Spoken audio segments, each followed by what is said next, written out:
set you up for this. Now watch our lawn when you're coming down. Look at it and see what you see as you're coming around the corner. Ready? Keep going. Now look up towards the palm tree. What do you see? Stripes. Don't they look great? Yeah. How good do they look? Yeah, they look great. Yeah. I can't find my way back to you until you make amends with the demons you've been through.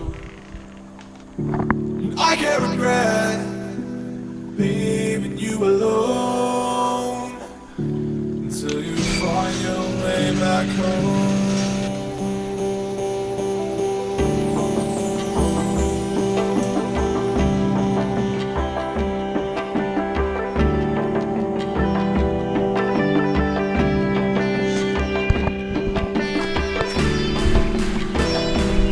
What's up, y'all? I'm Alan Hain, the Lawn Care Nut. Thanks for coming back for yet another week. So I'm trying to figure out all the best angles to film here at the new place because the sun hits things a little bit differently. Like if I move out here, the sun is much better, but now it's behind me and it makes filming a little bit tough.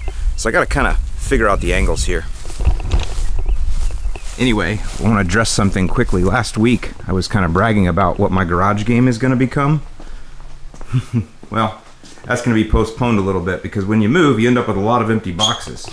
As you can see, I was staying on top of it, but my wife unpacked all the rest of the stuff, and so now I'm kind of buried in boxes. So I got to do that chore today. Maybe I'll film it and talk over it just for an excuse to make the video longer, because then I think the monetization ends up being better. What do you think? And while we're on the subject of moving, why do you always have to buy completely new shower curtains and soap dispensers for the bathrooms every time you move? What was wrong with the old one? Because along with shower curtains and soap dispensers then becomes like the matching trash can and the matching bathroom rugs and bathroom pillows and soaps and then whoever invented this store with all the cool stuff to put on the walls and flowery, frilly, cool baskets and metal dinged out. Although I will say that this metal pelican here, super chill. Way to go, Pier 1. I guess my point there is that if it's something that I want to buy to enhance the lawn or landscape, it's perfectly fine. But if it's something to make the bathroom more pretty, I really don't care.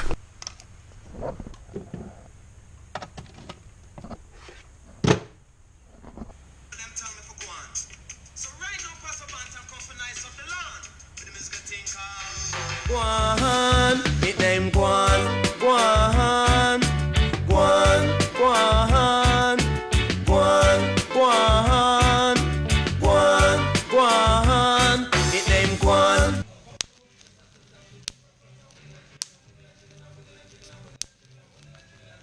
Alright, so today I've got a couple of primary functions that I need to just get done today, and the first one is I need to measure the lawn. We talk about lawn measuring all the time and how important it is, and so definitely that's got to be the starting point before I can get crazy with my Lorganite, which you know I'm going to do. I need to go ahead and measure this puppy first to understand what I'm dealing with.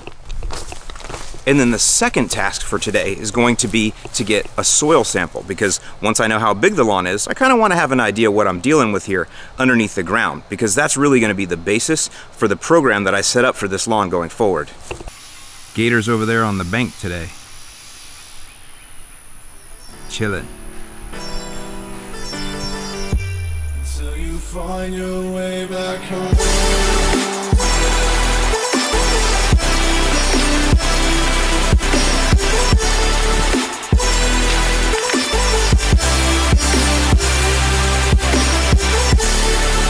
Alright guys, now we've talked about measuring lawns before, and I know that a lot of you love to use the online tools, so we're going to talk about that a little bit today to give you something a little bit different. But first, I still stand by what I've always said, and that is that you need to put boots on the ground inside areas of the lawn. So the first thing I recommend you do is go ahead and print an aerial view of your lawn from Google Maps, and then divide your lawn into logical sections. And when I say logical sections, they should be sections that are similar in size. That way when you're applying lawn products, you can kind of divide them up evenly just to make your coverage a little bit easier, to help you understand where you're at. Just trust me, the more consistent things are in an application, the more successful you will be. Now we'll talk about the online mapping tools in a minute, and I'll give you a good example of one, but I don't want you to forget your basic math. And you'll see on the left here I've got this pie shape, or what we would go ahead and call a triangle. So see here, this pie shape here, we gonna go do some math here. So let me bring it over here so you can see it. So this is the pie shape. It's 77 feet across, what we're calling the base. And then all you have to do is find the height, which I did measure right there when I was out there. It's 28. So if you take 28 times 77, that's 2156 divided by 2 is the formula, equals 1,078 square feet for this area, or for this area here. And Google Map Maker says 1,080. So my measurements out here are off by only 2 square feet here. But to make my math easy, we're going with 1,000, baby. Anyway, I went ahead and measured everything out by hand because I'm just crazy that way. But again, I just want to understand, what does 25 feet feel like? What does 50 feet feel like? And then when I get my total area or square footage, what does this 2,000 square foot area feel like? What does it look like? What challenges are here for when I actually come out here and I'm ready to throw her down? What am I going to face? What's it going to look like? How am I going to do my trim passes? How am I going to do my fill passes? All of that. Never forget, lawn care nuts, put your feet in the grass.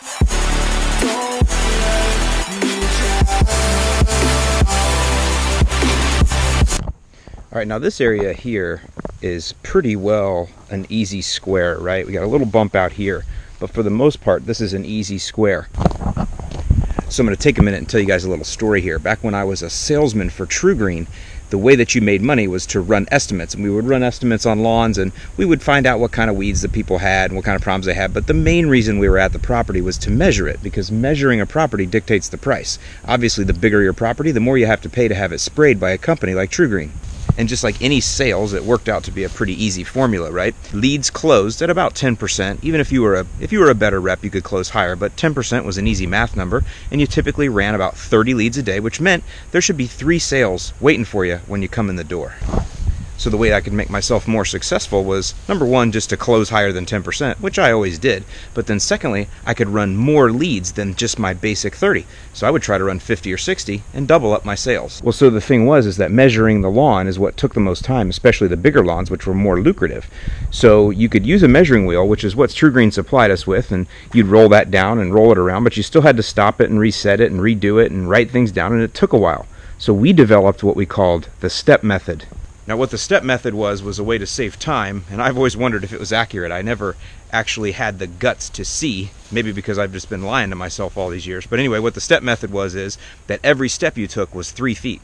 That way you would just count your steps, multiply, and be done, and you could run a lot more leads in a day. But I wonder what it might have cost. Let's see. So what I've done here is I have stretched out my tape measure 25 feet. So if my assumption was right that every step I take is 3 feet, reminds me of a song, every step you take, every leg you break. So that means then that I should get 8 steps and have 1 foot left over. So let's see if this method really works. By the way, I know there's a lot of crack weeds. I just moved in, okay?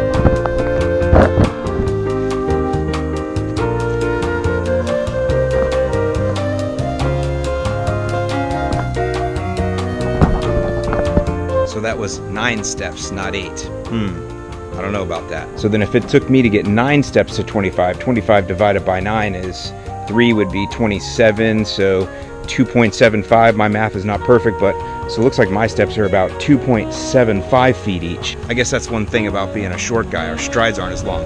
But I'll tell you this, at least we have comfort on airplanes. Sorry, tall people. So that's kind of another shortcut, I guess, if you wanted to, is you could measure out how long each of your steps is, and then when you were doing an area like this, you could just do that, realizing that each step is 2.75 in my case. Now, once you have measured by hand and you feel good about that because I've harped on you to do it, you want to go over to mapdevelopers.com. They've got an area finder there that I think is a great tool. It's free. Now that you've got things divided up, you just use the tool to fill in your areas, and then it will tell you the square footage. All right, so let's check MapMaker. So over here I have my actuals that I came out with, and what I'm doing to make my math easy, and then of course what MapMaker did, or Map Developers did. So we already said that the 1080 versus the 1078 were within 2 square feet, but I round to 1,000 to make my math easy. Section 2. So section 2 and 3 are just rectangles across the front. These are the big pieces that get seen. And so I came out with 1880 for section 2. My math makes it easy at 2,000.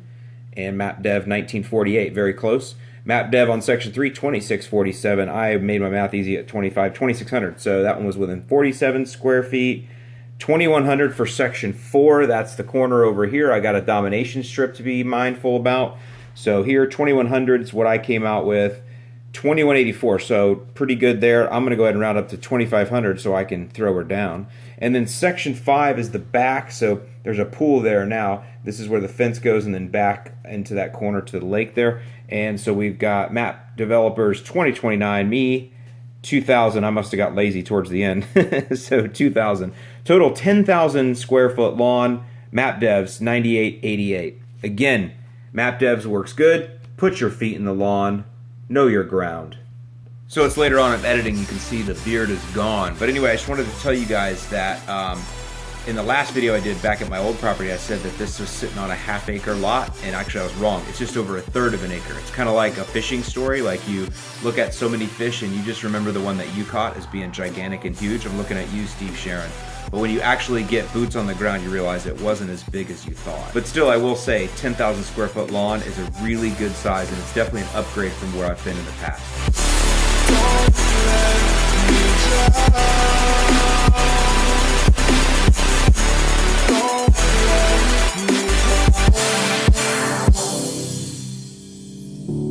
I can't regret being